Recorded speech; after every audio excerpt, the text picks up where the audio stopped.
আমাদের একটা ট্রেন্ড হয়ে গেছে যে 1 লাখ টাকা দিয়ে বক্তা নিয়ে আসলে সেখানে মানুষ বেশি হবে, সেখানে ভিউ বেশি হবে, সেখানে অনেক কিছু জানতে পারবো। এখানে কিছু জানতে পারবেন না, ঘোড়ার ডিমও জানতে পারবেন না। যে 50,000 টাকা নিচ্ছে আধা ঘন্টা, এটা সম্ভবত উত্তরবঙ্গে আধা ঘন্টা ওয়াজ করছে, 50,000 টাকা কেন নিব? বক্তা সহ বক্তার লোকজনরা উত্তম মধ্যম দিতেছে। এই দেখছেন নি আপনারা?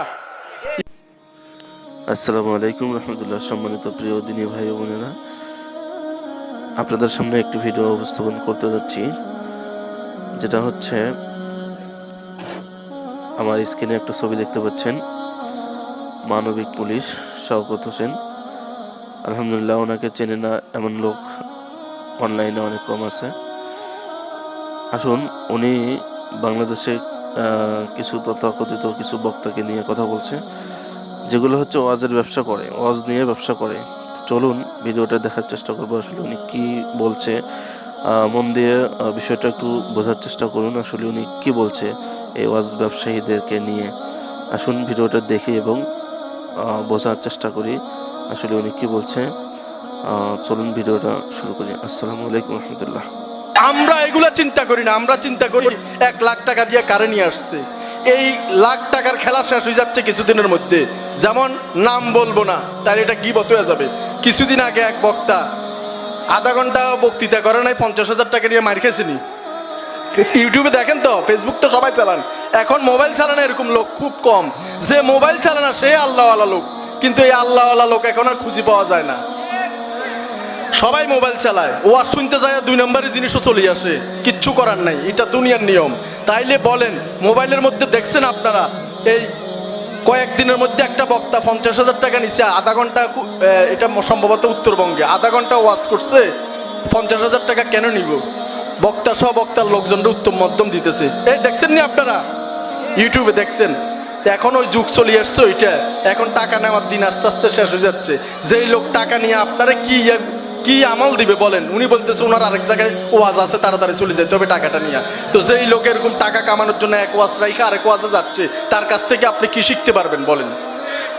এই জন্য মসজিদের একজন মুয়াজ্জিনও যদি খাস দিলে এখানে বসে কথা বলে, তার কথার মধ্যে যে আমলটুকু পাবেন, কোটি টাকা দিয়ে বক্তা আনলেও এটা পাবেন না। হেলিকপ্টারে করে আসলে যে উনি দামি বক্তা তা না।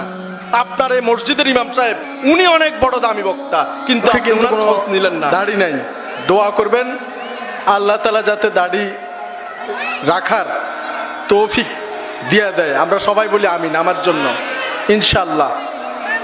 সামনে খুব সহসায় দাড়ি রাখার নিয়ত রয়েছে, কিন্তু দাড়িও নেই, মাদ্রাসার ছাত্রও নয়, তারপরও এখানে আল্লাহ তাআলা বসাইছে। এজন্য আমি ব্যক্তিগতভাবে আবারও শুকরিয়া আদায় করি মহান আল্লাহ রাব্বুল আলামিনের দরবারে। এখানে ইমাম সাহেব হইলে, হুজুর হইলে যে কথা বলতে হবে এমন কোনো কথা নাই।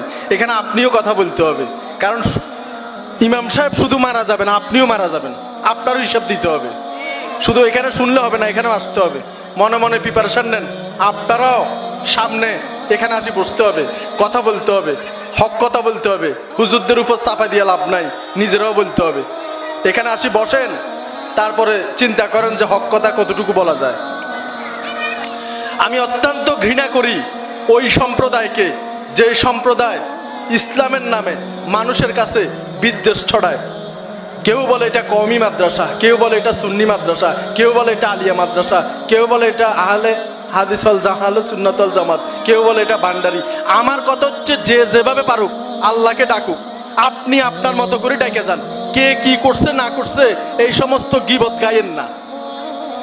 যে সমস্ত হুজুর, যে সমস্ত বক্তা শুধু আলোচনার নামে অন্য ধর্মে, অন্য লোকে, অন্য হুজুরে, অন্য বক্তায় কি করছে না করছে এই সমস্ত গীবত গায়, মৃত ভাইয়ের মাংস খাওয়ার সমান। কথা কি মিথ্যা নাকি? এটা তো কোরআনের কথা, এটা তো আমার মুখের কথা না। তাইলে যে সমস্ত বক্তা অন্য বক্তার গীবত গাইব, আমরা এখান থেকে উঠে চলে যাব।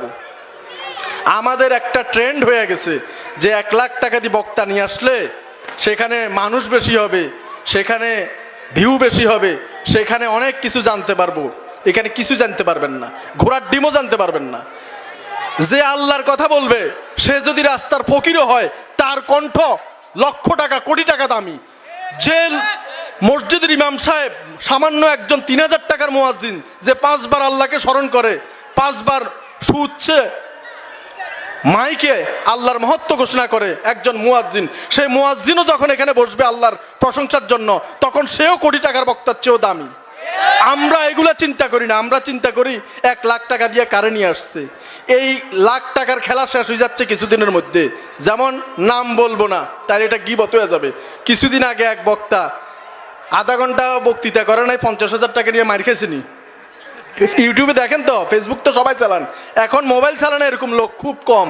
যে মোবাইল চালানা সে আল্লাহওয়ালা লোক, কিন্তু এই আল্লাহওয়ালা লোক এখন আর খুঁজে পাওয়া যায় না।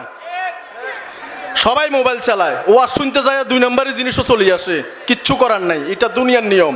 তাইলে বলেন, মোবাইলের মধ্যে দেখছেন আপনারা এই কয়েকদিনের মধ্যে একটা বক্তা 50,000 টাকা নিছে, আধা ঘন্টা, এটা সম্ভবত উত্তরবঙ্গে, আধা ঘন্টা ওয়াজ করছে, 50,000 টাকা কেন নিব?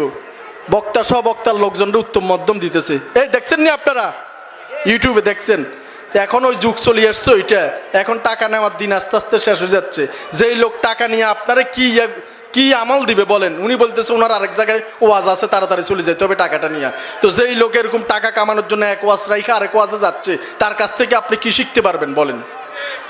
এই জন্য মসজিদের একজন মুয়াজ্জিনও যদি খাস দিলে এখানে বসে কথা বলে, তার কথার মধ্যে যে আমলটুকু পাবেন, কোটি টাকা দিয়ে বক্তা আনলেও এটা পাবেন না। হেলিকপ্টারে করে আসলে যে উনি দামি বক্তা তা না। আপনার এই মসজিদের ইমাম সাহেব উনি অনেক বড় দামি বক্তা, কিন্তু আপনি ওনার খোঁজ নিলেন না। প্রমাণ দেখাচ্ছি আপনাকে। আমরা দোয়ার জন্য আজমির শরীফ যাই, আমরা দোয়ার জন্য মক্কা শরীফের ইমাম সাহেবের হাত ধরে মোসাফা করি, মদিনা শরীফের ইমাম সাহেবকে তালাশ করি। একবার এই যে আমাদের বিশ্ব মসজিদ বা জমিয়তুল ফালা মসজিদ ওয়াসা মোড়ে যখন শুনছে মক্কা শরীফের ইমাম সাহেব আসবে, রাস্তাতেও জায়গা দেওয়ার সুযোগ নাই, এত মানুষ, যদি এক নজর দেখি কি সোয়াবটা হয়ে যাবে। কিন্তু বাসার মধ্যে সবচেয়ে বড় পীর আপনার দুঃখিনী মা শুয়ে আছে, বাসার মধ্যে আপনার অসুস্থ বাবা শুয়ে আছে। কিসের মক্কা মদিনার ইমাম, কিসের আজমির শরীফ? আপনার মা বাবার চেয়ে বড় পীর আর কেউ নাই। মা বাবার পায়ে চুমা খান, মা বাবা কি খাইতে চায় সেটা খাওয়ান। বাবার হাতে পয়সা দেয়া লাগবে না, দরবারে খুঁজা লাগবে না, মক্কা মদিনার খুঁজা লাগবে না, আজমির শরীফ খুঁজা লাগবে না, মুড়ি ধোয়া লাগবে না। বাবা মার পায়ের নিচে মুড়ি দন, বাবা মা কি চায়, পরাণে কি চাচ্ছে সেটা খাওয়ান। আমার বাবা মা দুজনই দুনিয়া থেকে বিদায় নিছে, ওনাদের জন্য আপনারা দোয়া করবেন। আমার বাবা, আমি যখন প্রথম চাকরিতে ঢুকি, আমার পোস্টিং ছিল ঢাকা শহরে, ঢাকা থেকে চট্টগ্রাম আসার সময় আমার বাবা 100 বার ফোন দিত, আধা ঘন্টা পর পর, বাবা কতটুকু আসছো, বাবা কতটুকু আসছো। আমি তখন রাগ করে বলতাম, বেশি কথা বলেন আপনি, এতবার ফোন দেওয়া লাগে নাকি? আমি তো আসতেছি গাড়িতে, আপনারা 3 বার জানাইছি, এখনো কেন ফোন দেন? হায় আফসোস, সেই ফোন এখন আর আমার কাছে আসে না। তারপরে সেই মোবাইলটা আমার মায়ের হাতে গেছে, কাপা কাপা গলায় খোঁজ নিত, বাবা কেমন আছোস। এই 3 বছর হইল সেই ফোনটাও বন্ধ হয়ে গেছে। জান্নাতের দরজা আমার জন্য দুইটাই বন্ধ। এখন আমি কোন জায়গা থেকে সোয়াব নিব বলেন? কোন জায়গা থেকে আমি পুণ্য নিব? আল্লাহ বলছে, কারো যদি বাবা মা দুজন বেঁচে থাকে, জান্নাতের 2টা দরজায় খোলা, যাদের একজন মরে গেছে একটা দরজা খোলা। তো এখন আমি কার থেকে জান্নাতের এই যাওয়ার সুব্যবস্থা কিংবা রাস্তা নিব? কোটি টাকার বক্তার কাছে আপনি কি আশা করেন? বক্তা খুঁজতেছে, যতগুলা প্রোগ্রামে অ্যাটেন্ড করবে তত বেশি পয়সা। আমি একটা মাদ্রাসায় দাওয়াত পাইছি, আমি যদি মাদ্রাসার বারান্দার ছাত্র না হই, এই 30 দিনে, ডিসেম্বর মাসে 31 দিন, 31 দিনে আমার 28টা এই মাহফিলের দাওয়াত আসছে। আমি আবার টাকা পয়সা নিই না, নিজের ভাড়া দিয়ে যাই এবং আপনাদের সাথে 2-4টা কথা বলি, দোয়া নেওয়ার চেষ্টা করি। আপনাদের কিছু দেওয়ার ক্ষমতা আমার নাই, কিন্তু আপনাদের কাছে যাইয়া যদি আমি একটু দোয়া নিতে পারি, আমার মরা মা বাবার জন্য যদি একটু দোয়া নিতে পারি, আমার নিয়ত এইটা। পয়সা নিয়ে ইমাম সাহেবদের দিবেন, কিভাবে দিবেন? আপনারা আল্লাহ বুদ্ধি বিবেক দিছে, ওনারও পেট আছে, ওনারও সংসার আছে, একটা জিনিস দিবেন হাদিয়া হিসাবে। কম দিলে আল্লাহর কাছে টাকা থাকবেন, আর বেশি দিলে আলহামদুলিল্লাহ। কিন্তু যে বক্তা বলে আমি 60,000 ছাড়া যাবো না, তারা দাওয়াত দেওয়ারও দরকার নাই। আপনার মসজিদের ইমাম সাহেব কি মরে গেছে? ইমাম সাহেবের খবর নেন না? 1 কোটি টাকা দিয়ে বক্তা আনতেছেন, 1 লাখ টাকা দিয়ে বক্তা আনতেছেন, 60,000 টাকা দিয়ে কন্ট্যাক্ট করতেছেন। বাংলাদেশের প্রত্যেকটা এলাকায় 60,000, 70,000, 80,000 টাকা করে বক্তা কন্ট্যাক্ট করেন, কিন্তু মসজিদের ইমাম সাহেবের বেতন কত? মসজিদের ইমাম সাহেবরা ওই দিন কত দিচ্ছেন এই খেয়াল কারো নাই।